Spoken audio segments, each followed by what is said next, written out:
All right, let's now have examples for Chapter 9.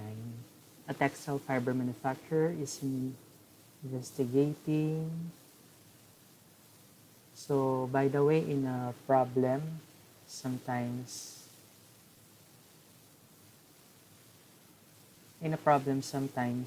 both H0 or H0 and H1 are mentioned, like this problem.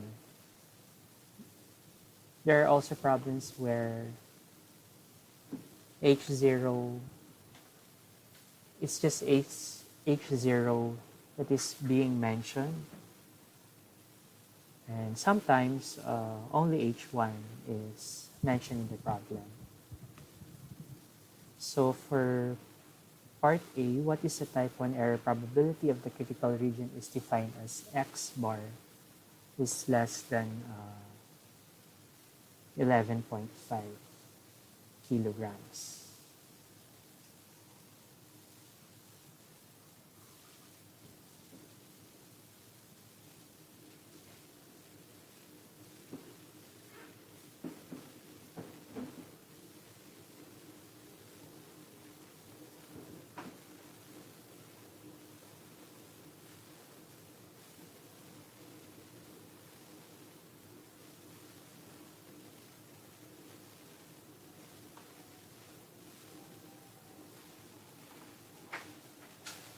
Um, with the alternative hypothesis, it suggests that the critical region is found, although hindi pa tayo mag-hypothesis testing talaga, the critical region is found on the left tail of the distribution. This is, let's say, for a z-test. And here, the standard deviation is 0.5. That's the population standard deviation. Then the mean is 12. So for this region, i-compute lang natin yung value ng z, which is x bar minus mu o. The formula is familiar, divided by sigma over square root of n. So mu o is the quantity being mentioned in the null and alternative hypothesis. X bar, kung ano yung binanggit sa question A, which is 11.5. Substituting the values, 11.5 minus 12 all over sigma divided by n, I forgot, it is 4.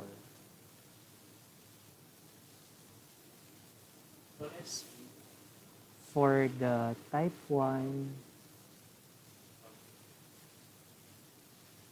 by the way, this is for the, kung sa hypothesis testing, the value of the test statistic na. So here, we compute for this probability or phi of z0.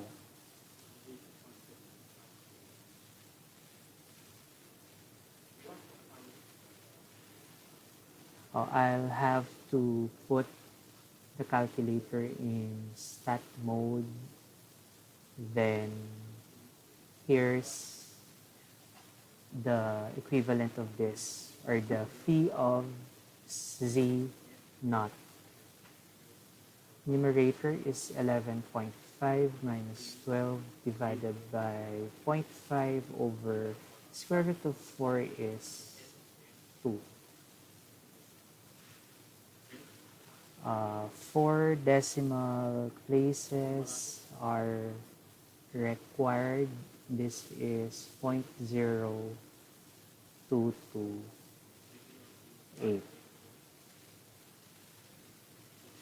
Ayan, nandiyan na siya. Now, in part B, burahin ko na to. Ibang kulay naman. In part B, find beta for the case where the true mean elongation is 11.23 kilograms. For the beta, you'll have to consider the acceptance region because this is, remember the definition of beta, the probability of type 2 error. Type 2 error is failing to reject H0 or H0 when it is actually true. So this also involves the standard normal distribution, but you'll go over the opposite of this region. Yung drawing ko kanina, for the alpha, this region is called the critical region or the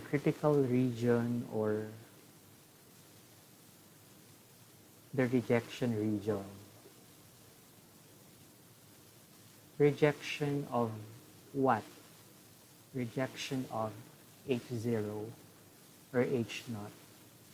So, ang mangyayari ngayon dito, ito yung mako-consider natin for the beta, and this is called the acceptance region.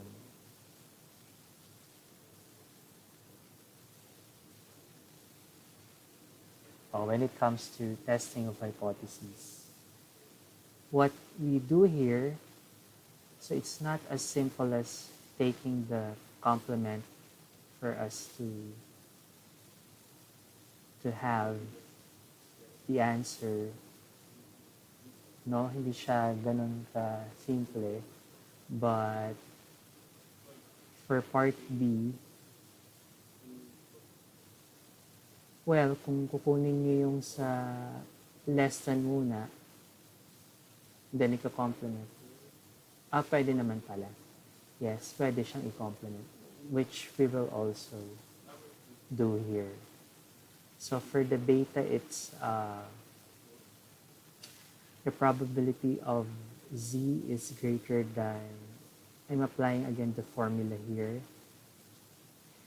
11.23 minus 12, the mu O all over sigma divided by square root of n.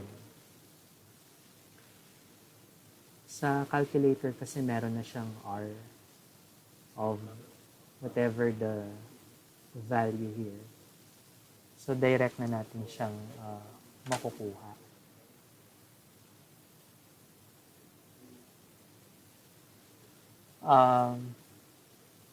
There is also a formula here, but take note, 9.20 is for a two-sided test on the mean variance known. And this one, puro siya two-sided.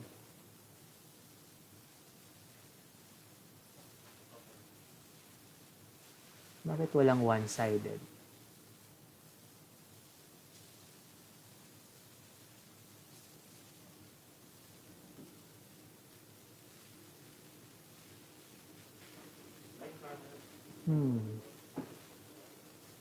Nawawala yung formula nung sa one-sided. Anyway, hanapin nyo na lang. This is an example of a one-sided because of the alternative hypothesis, the H1, which states that the population mean is less than 12. We know that this is two-sided if the symbol being used is not equal. Not equal kasi refers to less than or greater than, so there are two sides. Here, it's one-sided. Let's now compute for the beta 11.23 minus 12 all over 0.5 divided by square root of 4. Yan.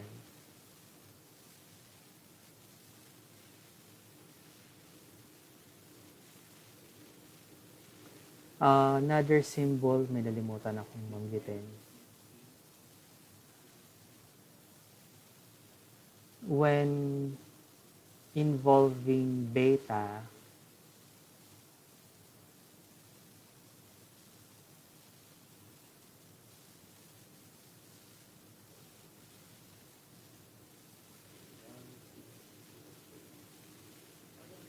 ayan, may mali ako sa beta. Dapat ganito yung pagkakasulat.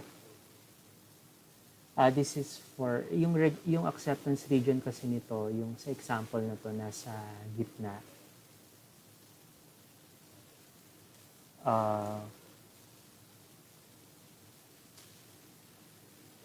Hindi 12 yung gagamitin dapat doon.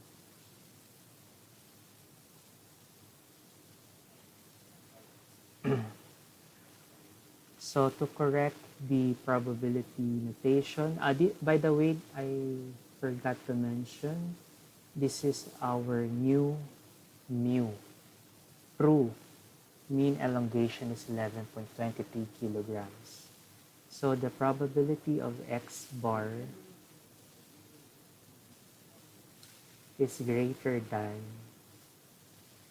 so stick pa rin tayo sa 11.5 kilograms. So that's the value, still the value for the X bar when, nalimutan kong banggitin to, when the true mean elongation is 11.23.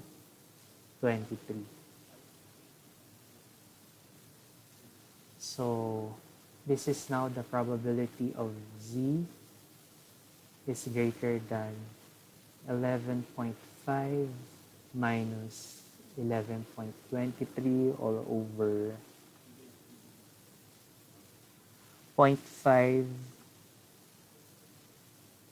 divided by square root of 4.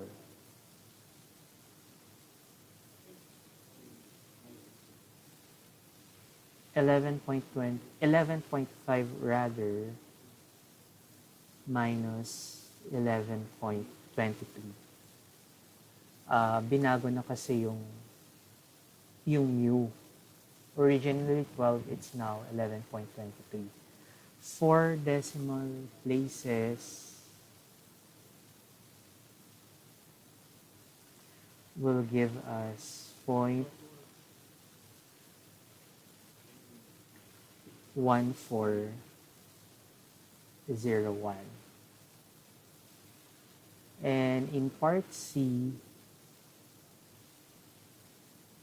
that is the probability of X bar is greater than 11.5 when the true mean is 11.5.